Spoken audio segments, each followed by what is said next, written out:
Welcome back to Crazy Bill's Garage, and today we're going to check the compression, maybe spark, and I think I got to take the lower unit off of my, new boat to me. New boat to me, of course. So, oh, that's nice and tight. Oh, that is, plays havoc on the fingers. A good old Force. I've checked. It is a 1988 Force, 85 horse. And I can get parts for it here in Canada. So that makes me happy. Eventually, though, in the next couple of weeks or whatever, I'm going to have to pull this motor off this boat because we got a bunch of dry rot here. And we got to put a whole new pieces of wood in behind here and make her look all nice and, well, sturdier. Let's just say, and I'll say this motor's pretty heavy. This thing is a beast. But let me get at her, and let's get at her. Now the tilt does work, so I'm going to bring her up, take this block of wood out, and then we'll have her level.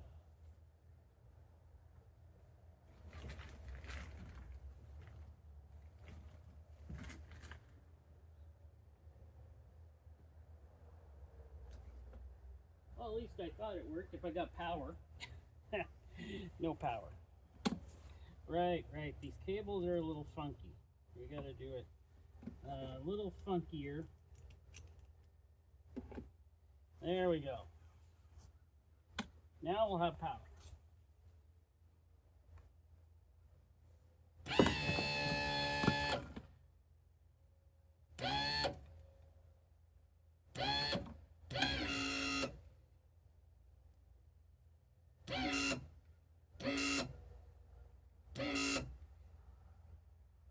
Alright. What is going on here? Well, I gotta figure it out why it won't go down. Something's going on. Doesn't matter. I think she's losing. I gotta do something with those cylinders there to make her so that she'll keep the motor up. Right now, she does not want to. Well, as we're waiting for her to lose pressure and go down, I did unscrew this bolt for the prop. So we'll get the prop off. Nice brass nut. Is this going to be a struggle? I hope not. Everything seems brass. Oh, look at that. She just slips right off. That's kind of nice. This prop needs a lot of... she's dirty. She's very dirty. Okay.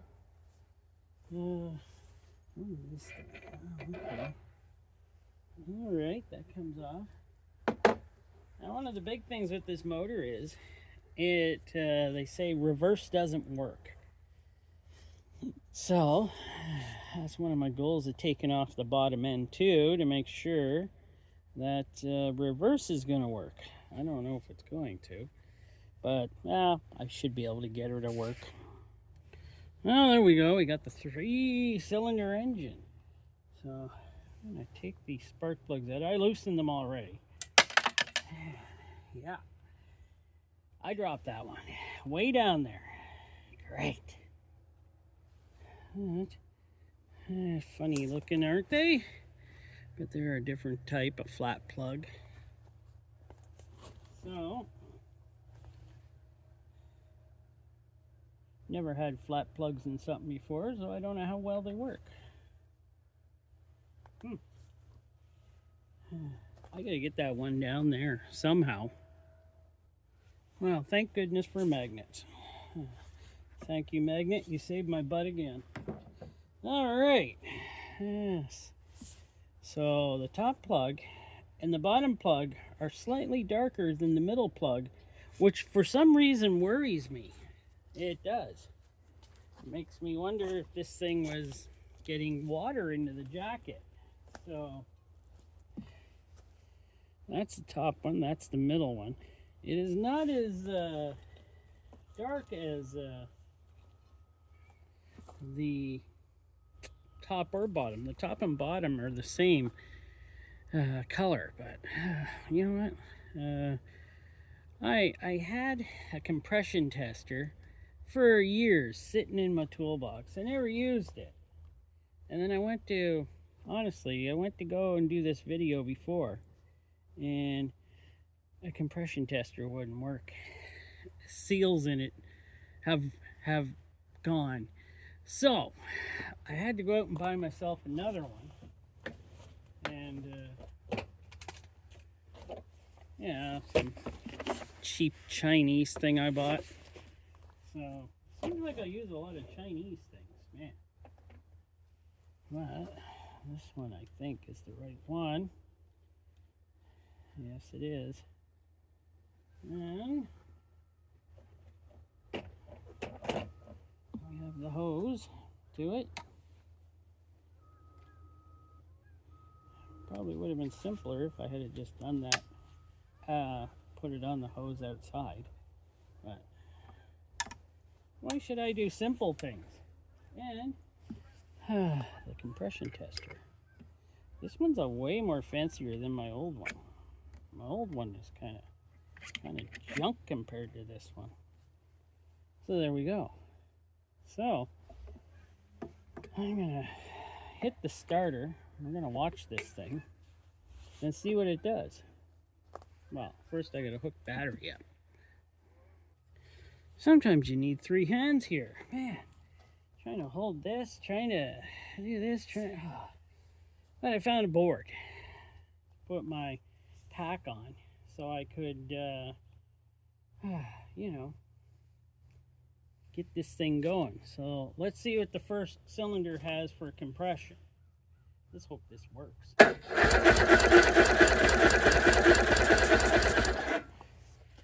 What do we got? About 120. Yeah, it's about 120. So glad that works. So that's 120 on the first one. Now remember, I think the middle one might be trouble. So what am I going to do? I'm going to do the third one. We're going to check that one out. And oh, I sure hope it has good compression. 120 is good in my books. At least that's what I'm gonna say. 120 is fine. Let us check this third one, and then we'll check the middle one.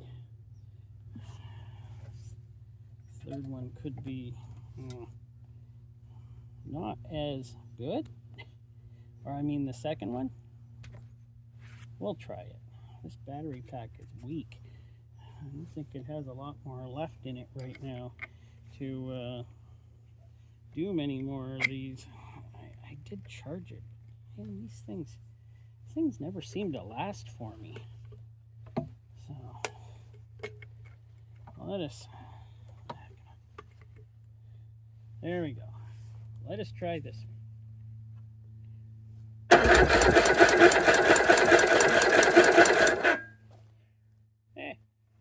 120 on the last one.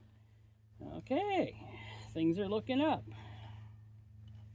Oh, please let this middle one be good. Please. Don't show me like 25 or something. It's like, oh. If it does that, I just get another engine. Forget it. That's just the way of it. I'm not gonna rebuild this thing. Well, I might for the channel, but I would get in. I'm more of a Johnson Evinrude kind of guy. This Force was pretty well a Chrysler motor first, and then it I think Mercury took it over somewhere along the way. Don't really know. Okay, let's try this last one. Should I? You know, I'm not even gonna look. You guys tell me.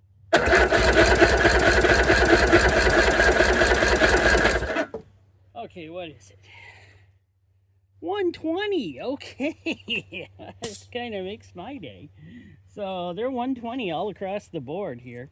So until I find out they're all supposed to have like 200 of them in them or something. Hey, new compression tester for the win. Yeah, it makes me very happy. You know, another thing I want to check, I think there's a thermostat under here. I think we're going to pull that off and take a good look at her. Yeah, we're going to do that.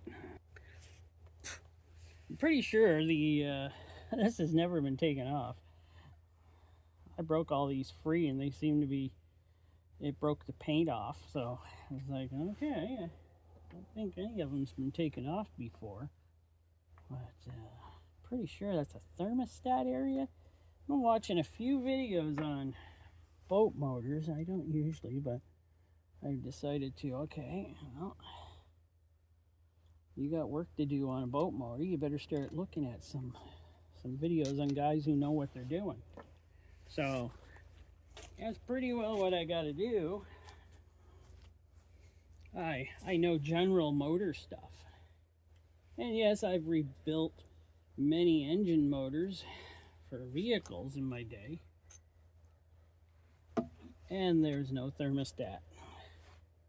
So, she's running straight water. If anybody can answer, do I need a thermostat in here? Really? I'm not sure. But the gasket still looks pretty new. Somebody did get in here and took the thermostat out. I'm not sure. So I'll put her back together and yeah, hope for the best here, because I'm not sure you need a thermostat. I'm pretty sure you do, but without one, water flows a lot better, right? So I'm just putting these spark plugs back in loosely and putting the coil wires back on them. And we're going to move on to something else. She's got compression, so it makes me happy. I don't know if it's got spark, but there's a lot of wrong in this wiring here that is... let's say this thing hasn't been run for like 20 years, so we got some problems. So I got to get a new starter switch box, everything, controls for this. So hopefully I can get that soon. I know this is really late in the season to be fooling around with this stuff, isn't it? At least I think it is. But I gotta do what I gotta do.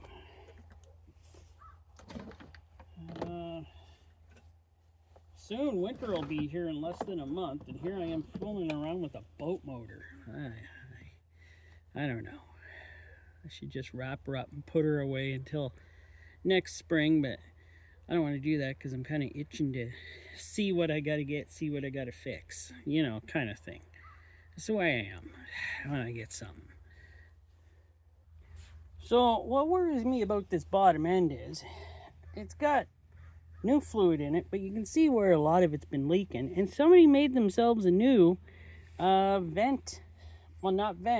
drain plug for this. So kind of got me worried slightly.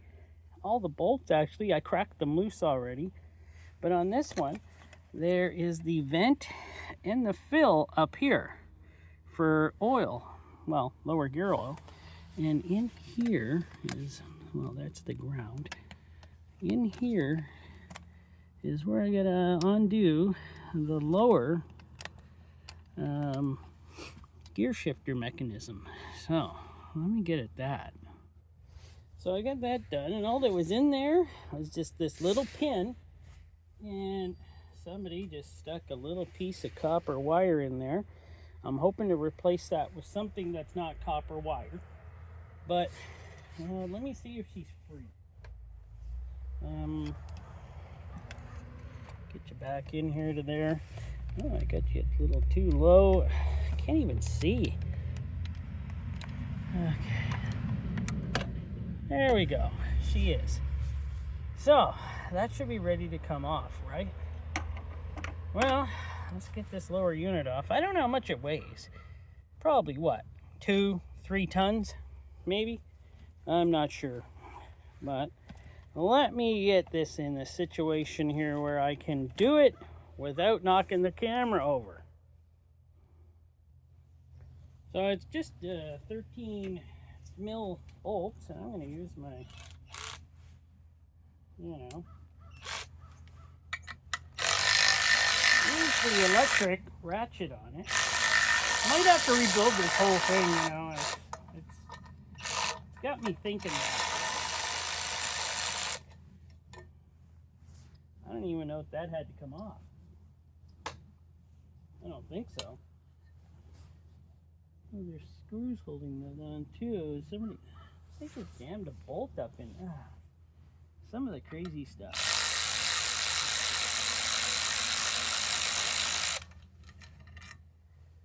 Well, at least it's stainless.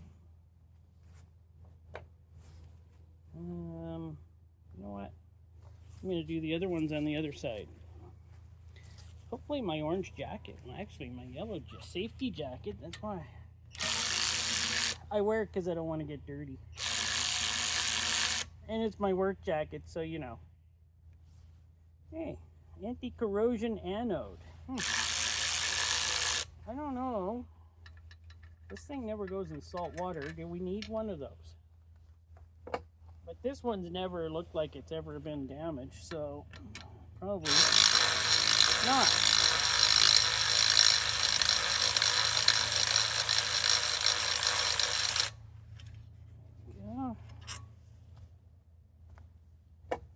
Yeah, good stainless steel bolts.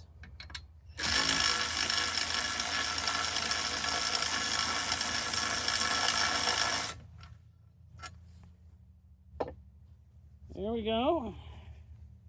And I don't know why. I should be like wearing a captain's hat or something while working on this. Instead, I got my Subaru hat on still. Man, it's just a comfy hat. You know, I like this hat.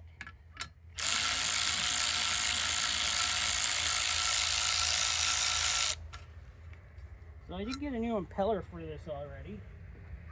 Impeller kit. And I'm not going to be doing her just yet. I'm going to do a lot of this stuff in the winter when I can't get outside and do stuff. So a lot of this stuff, like I'll be doing carb cleaning and cleaning out the engine and stuff like that. I'll be doing it at work. And yeah, so I got content through the winter months. And she's dropping on me.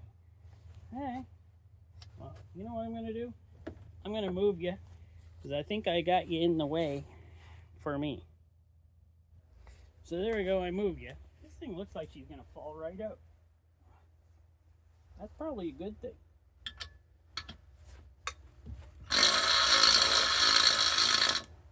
Yeah, she is going to fall right out. Oh, that thing just falls off. Okay. Something I didn't know about. Here we go.